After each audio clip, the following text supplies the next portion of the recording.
Tucci, everybody!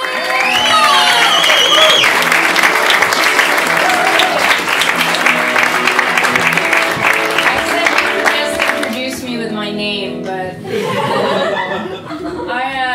I was talking to my dad on Skype today, and there's like a lot of emotions when you see your dad calling you because you want to take it, but you don't.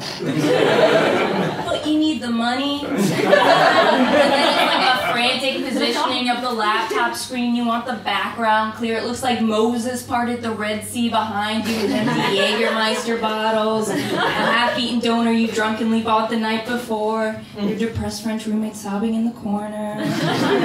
But my dad called me, and I like to tell him what I'm up to, and I also date women. So I told him about a date I went on.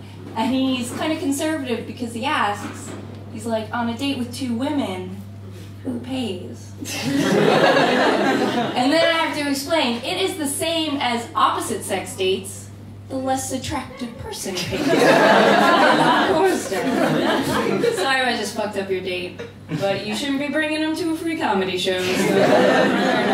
I'm getting older.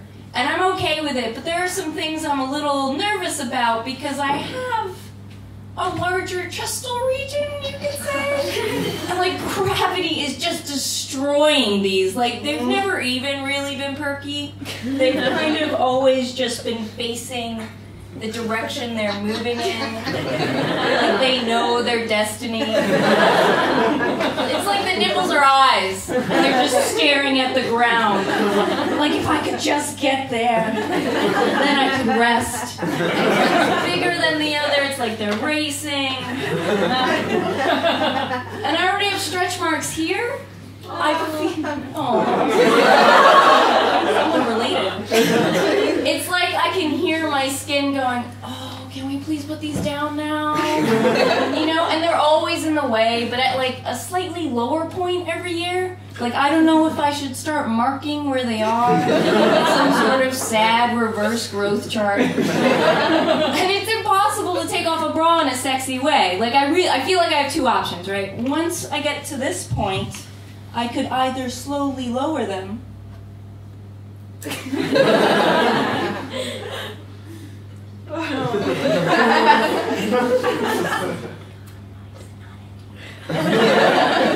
or I could whip the bra away in one motion, let the force of the weight hurl me downwards like a bungee jumper skyrocketing towards the earth. They bounce back, hit me in the face, knock me into a coma, and then someone will have to tell my dad, yeah, hit her in the face. And hugs are a nightmare. There's always a strategy if there's an occasion that calls for a hug with like a boss or a professor or anyone who's not concave shaped, really. There's just this moment of hesitation, like, how can we do this so that we both don't feel uncomfortable? But at least another woman with large breasts, we can kind of come in and interlock them, like a shape puzzle, and then separate, releasing back into the wild. Beautiful ballet of breasts. When I was 16, I got my nipple pierced.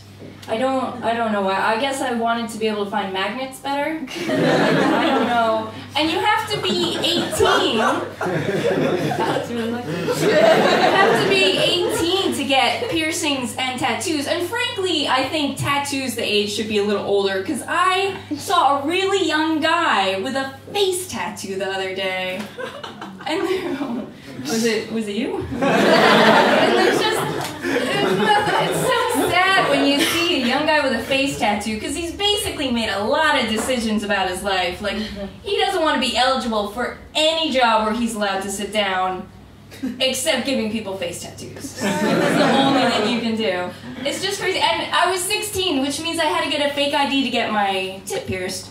And in New York, there's the street, Bleecker Street, where you can get like pop paraphernalia and fake IDs and piercings and hepatitis. And I went, and they have these like novelty IDs, and they're the worst IDs. Like it says on the back, this is not a real ID. Whoever is using this ID should not be doing whatever they're trying to do with it. Yeah, so then I went and I got my tip pierced, and the guy giving me the piercing, he asked me, "Oh, do you want to see my piercing?" Which is exactly what you think it is. You know, I'm obliging, we had nice conversation. So he takes out his wiener, and he asks the dumbest smackdown question. He's like, "So do you like girls or boys more?" As if that's what's standing in the way. And I just said, "Definitely girls," and that was that. I don't know. I came out at a summer camp when I was pretty young. It was a Jewish summer camp, which is basically the same as regular summer camp, except the activities are a little Jewier. You know, we have stuff like reading the Torah, or going outside to play sports, or coming back inside because our allergies are too bad to play sports. Or boating, because we know walking on water's bullshit. You know? It was just such a fun time. But what happened is I remember everyone one summer had their bi phase, and then the next summer everyone was out of it, and I was just kind of like, "Are we not doing this anymore?" I totally thought that was working out. I should have kept doing that, for sure. Being Jewish is okay, but there's a couple of things in Berlin that can get a little weird. Like, I have these kind of hipster friends that always want me to look cooler. So they'll be like, Steph, you gotta shave your head or get some tattoos. And I'm kind of like, guys, I'm Jewish. That is so 1940s.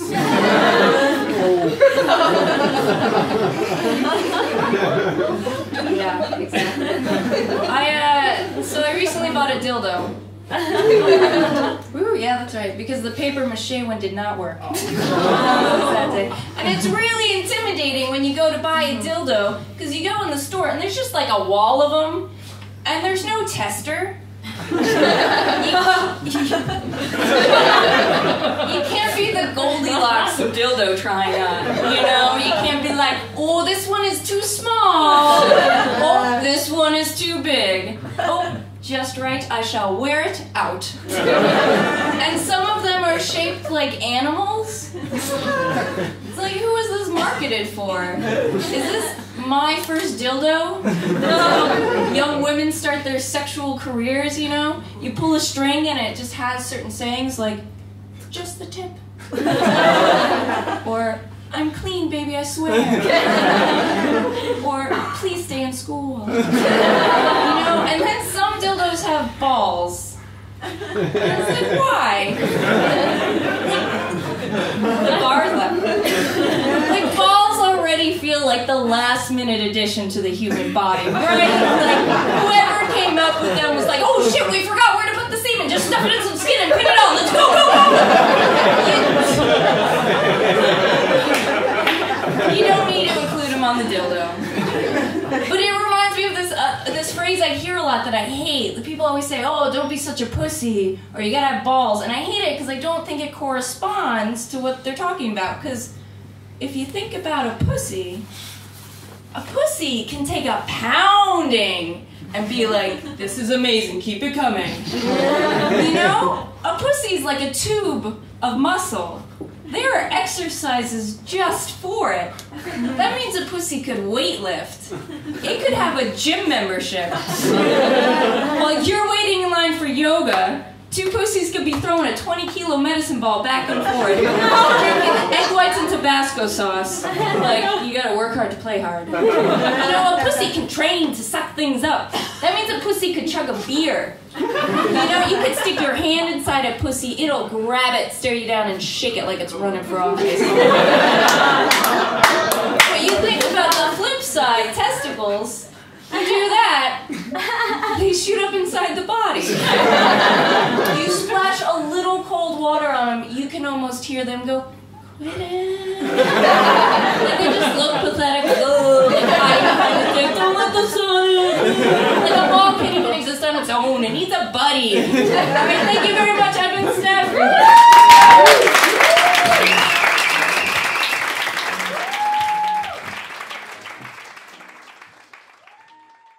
Hey, thanks for watching that. Why don't you watch Alex's video now? which is right here.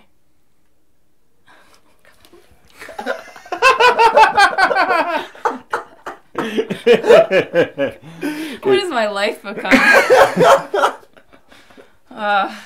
Now I understand why people spiral, because you're just like, what? What am I doing? Thanks for watching those jokes about my tits. And here's Alex's video. I just spotted my own face.